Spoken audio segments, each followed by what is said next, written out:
Esse é o Companhia das Tretas, um programa sobre literatura contemporânea, seus celeumas estéticos, bafões e outros arranca-rabos. Eu sou Pérola Matias. Eu sou Igor de Albuquerque. E hoje a gente vai falar sobre o livro Vale o que está escrito, Dan. Vale o que está escrito, não vale o escrito. Isso já é importante lembrar para começo de conversa. Eu vou tentar fazer uma sinopse rápida e incompleta desse livro, porque como é uma história cheia de reviravoltas, personagens e linhas narrativas que se cruzam, passam, vão e voltam, não tem como dar nesse nosso curto programa aqui a ideia toda do livro e também não tem como dar todos os spoilers, né? Então, uma forma de fazer a sinopse é olhando para a capa do livro, bem ilustrativa, que tem desenhos dos personagens, né? Se a gente olhar para esse barista aqui na frente, a gente tem o narrador, que é o Danilton. Não é o Dan, é o Danilton, que é um barista meio loser, frustrado, que logo na primeira frase disse que não acredita em defuntos, mas viu um homem morto passar diante do café dele. E esse barista, o Danilton, tem um relacionamento em frangalhos ali com a sua esposa, que lhe ajuda no café, que é sua sócia no café, e vai, a partir da vista desse defunto, fazer uma investigação que volta à sua infância e, a partir disso, vai reencontrar os personagens, né, que estão envolvidos nessa história dessa pessoa, o Lilico, que todos pensavam estar morto e que ele jura que não está morto. O narrador vê ele passando ali. Esses são os outros personagens que a gente vai ver, a Sarah, o índio, mas aqui em cima, com essa cara um pouco alusiva, sugestiva, a gente vê também uma outra importante linha narrativa desse livro, que é a linha do Boa Morte, que é uma história contada em segunda pessoa e que vai ter a ver também com a história do Lilico. Lá na frente, como vocês podem imaginar, uma série de coisas vão acontecer, né? Um enredo bastante kubanacanesco. Né? Kubanacan é uma das referências do autor, a novela Kubanacan. E eu acho que eu vou parar por aqui para a gente continuar a conversa e depois a gente vai entender o que foi esse suposto assassinato do Lilico, que a gente viu que está vivo. E é importante dizer, para fazer a sinopse do livro, que ele se passa em Brasília e no contexto em que Brasília está ali se desenvolvendo, tanto Brasília quanto as cidades satélites e os núcleos periféricos de Brasília, desde a década de 70 até os dias atuais em que o Dan tem o café. E aí, saindo um pouco da sinopse, entrando no tema, assim, eu acho que a grande linha desse livro de tema é a violência, né? A violência permeia todos os encontros, todas as relações, mas também tem outra linha que eu acho que a gente pode trazer, que é uma violência, mas com bom humor também, né? É uma coisa que vai saindo do controle da gente que está lendo o livro, porque às vezes a gente está vendo uma situação que é hiper traumática, violenta, sanguinária, mas ao mesmo tempo tem uns toques de humor, e o narrador também joga com isso o tempo inteiro. Um humor cínico, né? Cínico, às vezes grotesco, cheio de... Parece uma bola que vai caindo, você tentando trazê-la de volta, uma coisa meio Groucho Marx, assim. Inclusive vai ser um dos meus mordes e assopras aí, a gente vai chegar nisso. Então vamos morder e assoprar? Vamos lá, primeiro morde e assopra. Tem um disclaimer para fazer. Se vocês estão procurando crítica literária isenta ou qualquer tipo de neutralidade aqui, não vai rolar. Nesse episódio, porque nos outros acontece. Nesse episódio específico, porque eu especificamente, não Pérola, eu sou parte interessada nesse livro, eu sou amigo do autor, o Dan, e meu nome é citado nos agradecimentos, e se você procura isenção, troque para o próximo podcast, para o próximo programa que fale sobre o Dan. O próximo episódio nosso. É o próximo episódio. Os outros eu estou isento.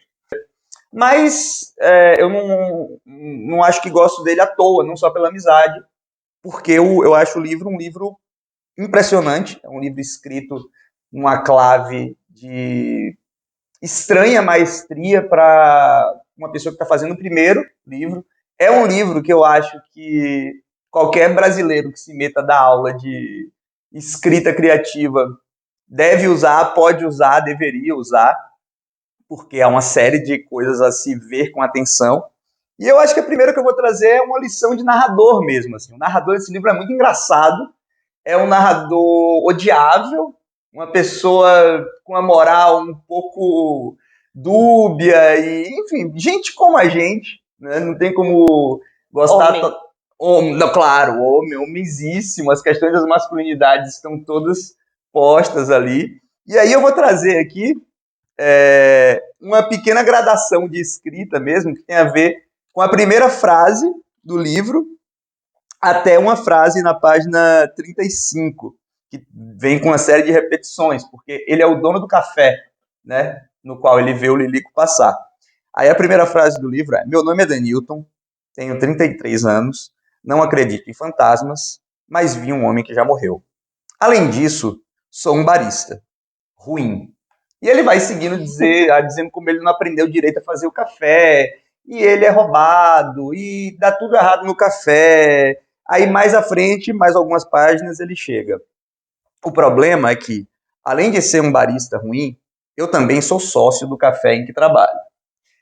Continua seguindo, ele é muito bom em fazer cliffhanger, isso é, gancho no final de parágrafo, um parágrafo puxa o outro, né? E como o Pérola falou, é um homem, né, típico. Aí, 20 páginas depois, ele vem. Tudo bem ser um barista ruim e um empresário quase falido. Acontece que minha sócia, que passou um longo período idealizando e montando o negócio e que investiu todas as suas economias no projeto, mas que não pôde tocá-lo no dia a dia da maneira como esperava, porque foi chamada para assumir um cargo no concurso público que tinha prestado muito tempo atrás, era também a minha esposa. E a gente descobre que esse narrador é sustentado pela esposa, o café dá prejuízo, a esposa trabalha 12 horas na repartição, 8 horas na repartição pública e depois tem que ajudar no café. Enfim, a construção desse narrador é muito bem feita, muito engraçada, ele se torna odioso, mas não é só isso, tem os matizes, as nuances, às vezes a gente simpatiza com ele, às vezes a gente o odeia, e eu acho que é essa construção que faz desse narrador um motor tão interessante para a gente seguir na leitura e fazer desse livro um livro vira-página, um page-turner, enfim.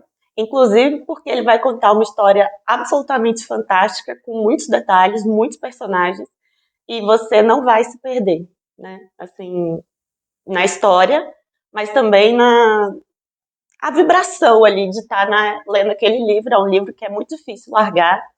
Bom, como o personagem do livro se chama, né, Danilton, esse vai ser o meu morde, tá? É um morde bem levinho, como se eu própria fosse amiga, né, do autor do livro. O nome do personagem é Danilton. O nome que está no livro, assinado na capa, é Dan. E, bom, eu sigo o Danilton nas redes sociais. E qual é o mistério atrás da máscara de Mr. M? Eu não sei quem é essa pessoa, eu nunca vi o rosto dele. Ele não tem foto no Instagram, é uma caricatura. Na foto de trás aqui do livro, desculpa, com licença, ele não aparece. Ele saiu na 451 esses dias também, não tem foto dele, porém, ele estará na Feira do Livro. Esse é o meu morde, assim. Quem é Dan? Quem é Danilton? Quem é essa pessoa que não tem sobrenome, que assina um livro, que eu gostaria de conversar, que está numa revista e... Cadê? Quem é? Tá, mas esse seu morde é porque você não gosta desse tipo de procedimento ou você não compra muito, acha uma presepada? Me explica aí, Não, por que você tá mordendo isso? Porque eu não gosto de ficar curioso. Ah, tá bom, é um morde. Eu sou uma boa fofoqueira, entendeu? Eu quero saber o autor, de onde ele veio, quantos anos de verdade ele tem. Quero saber o sobrenome, que escola que ele estudou, sabe? Quero saber materialidades. Então vamos deixar isso daí para os investigadores, os detetives particulares, afinal de contas se trata de um livro de investigação, de mistério. Tem uma coisa interessante também, que foi uma simultaneidade, sincronicidade, coisas que acontecem misteriosamente ao mesmo tempo, que o nome do livro é Vale o que está escrito. O livro fala sobre Jogo do Bicho, não só sobre Jogo do Bicho, mas tem uma importância grande aqui. Tanto que dá nome ao livro. E o que é que teve mesmo? A série, né? A série da Globoplay, chamada Vale o Escrito. Vale o Escrito, que é narrada por Pedro Bial, que é um dos grandes fascínios do Daniel Teira no Instagram. Exato. Que ele é um dos caras mais legais do Instagram, comenta Big Brother, ele é comentador dos comentários de Pedro Bial, o saudoso de Pedro Bial na época que ele comentava Big Brother. E vejam que coincidência, né? Acho que eles não tinham combinado isso, eles não se conhecem. Mas o tema do Jogo do Bicho tá quente. Tá quente. E é o Jogo do Bicho em Brasília. E também entra Em Brasília, não. No Núcleo Bandeirante. No Núcleo Bandeirante. E envolve milico, miliciano, polícia, corrupção dentro das corporações. Então, é bem conectado com esse universo do Rio de Janeiro. Só não tem as escolas de samba, né? Mas é interessante a gente, mais uma vez, trazer essa coisa de Brasília, porque logo no início, assim, que tem uma descrição do Núcleo Bandeirante, ele vai falar que no Núcleo Bandeirante tem algumas das primeiras construções modernistas de Brasília, né, que estão ali, marcos arquitetônicos, Brasília, que é essa utopia de cidade, que seria o Brasil moderno, e esse, que é, pelo menos para mim, o primeiro romance que seria ambientado em Brasília, um romance de peso, assim, é um livro que vai mostrar todo esse lado arcaico brasileiro de uma máfia do Jogo do Bicho, que é muito anterior ao projeto modernista de Brasília, desse Brasil de trabalho informal, de violência, de uma coisa que não tem nenhuma ligação com esse pretenso desenvolvimento, né? É a boa roça, como é. Inclusive... rua de terra, sem saneamento, falta água, barraco de madeira... mas a gente entende muito disso, assim, que não teria como ser diferente no Brasil, ainda mais numa cidade que era tão jovem e foi tomada pelas Forças Armadas, né? Então, a força policial da ditadura, a própria ditadura, o presidente Figueiredo, tá tudo aqui, assim. Ele cita Leonel Brizola uma hora. O Brizola é importante e interessante, Pérola, que a frase final do livro no Goiás, tudo é pasto. Antes era tudo mato e parece que continua tudo mato, né? Isso é uma coisa que eu gosto muito no livro, porque ele coloca um pouco do entorno ali também de Brasília. E para ele, é claro, eu como nascida em Goiânia, adoro falar isso, que Brasília é um quadradinho só dentro de Goiás. Brasiliense fica puto com isso, né? Odeia Goiás. Mas ele consegue fazer essa ambientação bem, assim, das cidades do interior, né? Não sei se vocês sabem, mas ali tem cidades tipo Abadiânia, onde tinha o João de Deus. Tem várias coisas malucas em Goiás, né? E ele bota elementos muito claros, assim, daquela região, sabe? O sol a pino, que você parece que fica meio vesgo, assim, de enxergar de tão sol que é quente. Pé de sucupira, fala uma expressão que eu acho ótima, os curió entre os pardais. Bom, já vou entrar, então, no meu Assopra, que é uma das coisas que eu gosto muito, ele trazer esse vocabulário daquela população ali que eu reconheço muito. Claro que Brasília tem vários sotaques, né? Principalmente assim, tem um acento mais carioca que é muito diferente de Goiás. Mas eu gosto das palavras, sabe? Ele fala umas coisas que eu lembro, assim. Ele fala uma hora que o pai dele, né, que ele tá comendo demais, o pai dele fala que ele é esbulepado. Ele usa as gírias, né? Fih, você não sabe o que aconteceu. Depois, na hora que ele vai tratar de uma pessoa mais simples, a pessoa fala, uai, sou, o que você tá fazendo aí? Né? Quando ele chega num determinado bar lá no momento da história, o cara serve um torresminho com cachaça pra ele, sabe? Então ele vai ambientando isso muito bem. Mas o meu assopra principal é realmente para construção de personagens. O livro tem incontáveis personagens. Ele fala de todos, ele constrói uma imagem de todos os personagens, você consegue ter eles bem na cabeça, assim, e você não se perde, você consegue lembrar. Eu acho isso muito difícil, É muito fácil o leitor se perder quando um texto tem muito personagem. E como o Igor disse, como ele consegue conectar bem um parágrafo no outro, inclusive as temporalidades, você nem percebe assim quando passa de uma temporalidade para outra. Você percebe, acho que mais quando passa de um narrador para o outro, porque ele troca às vezes da primeira pessoa para a segunda. E aí você também entende quando ele está na segunda pessoa que ele está falando do personagem Boa Morte, que é também um personagem super interessante, que era um desses pedreiros, né, que foram para construir Brasília. E o Boa Morte acaba entrando, né, na polícia e, enfim, depois ele até atenta contra a vida dos ex-colegas e vira essa pessoa corrompida ali pela corporação. Então, essa parte dos personagens eu acho que é o que me chama muito a atenção. Fazer o meu morde. Vou morder o Dan, meu querido amigo. Eu não gosto, no capítulo Adolescência, quando ele vai narrar a intimidade de duas personagens importantes, que é a Sarah e a Ju, né? Que eu acho os diálogos delas meio... Eu não acredito muito nesses diálogos. Eu achei... Me criou aquele ruído quando eu cismo com a história e meio que paro de acreditar. Eu posso ler para vocês aqui uma parte. Você só gosta de rock? Perguntou a Juliana, enquanto abria a caixinha do chiclete Clórex. Mais de punk, mas também curto umas coisas brasileiras, tipo Doces Bárbaros. Já ouviu? Não. E você? Gosto mais de reggae. Reggae me dá sono. Nada a ver. É sério, é só pôr um Bob Marley e eu já ronco. Vou te mostrar o Groundation e aí quero ver se você dorme. Véi, já tô bocejando aqui. Enfim, eu não sei, pode ser uma cisma minha. Pérola gosta desse véi aqui, que é bem, né? Como se fala? Goiás lá, Brasília. E aí na página 92 continua também, assim, nessa mesma toada, em que na intimidade das meninas ali, eu não entrei muito. Desse livro todo que, enfim, o único ruído de construção que me causou foi esse. Então é um morde quase que elogiando também, porque isso é quase nada, e eu sei que como leitor é uma coisa que vai criar um ruído para mim, mas acho que não criaria para todos, não. Assim. A gente teve que cavar muito para achar um morde nesse livro. 2 mordes, né? 2 mordes. Às vezes... foi exatamente do livro, né? E qual que é a sua cena favorita? Minha cena favorita é a cena do carro, né? Quando o Lilico volta do exército, né? E aí ele pega o Chevette do pai dele para dar um rolê e acontece uma cena muito marcante pro livro. Assim, acho que é a grande cena do livro. A cena mais violenta do livro. Enfim, a cena do Chevette. E o Chevette tá na capa também.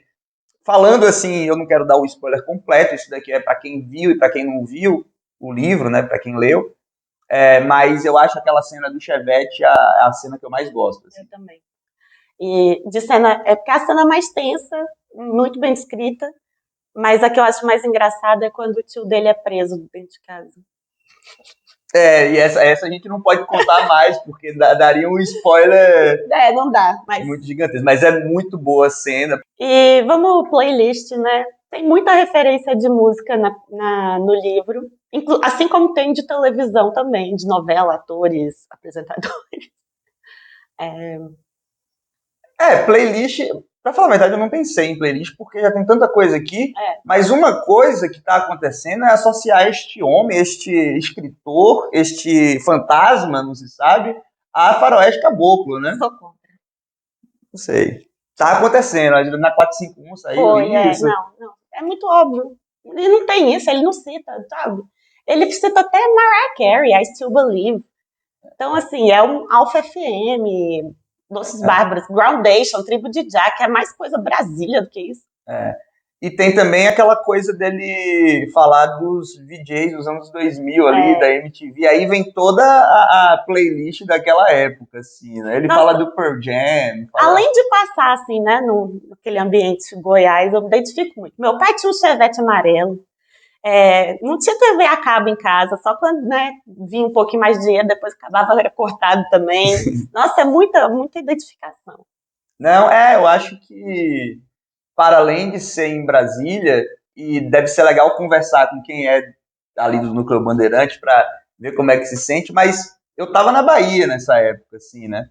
E também de uma classe média, enfim, que também é isso, às vezes estava melhor, estava pior, mas era exatamente aquelas cenas da MTV. É isso. Mas não tem uma... acabou. Vamos encerrar. Dá uma aí opinião. Que livro que a gente pode falar no próximo? A gente não decidiu. Acho que vamos pensar assim. Bem, é isso. Dá uma palma pra gente achar depois. Peraí. Não, é isso. É isso, gente. Não, falar assim, leia um livro, uma coisa, não sei. Não, só fala, leia o livro. Leia um livro.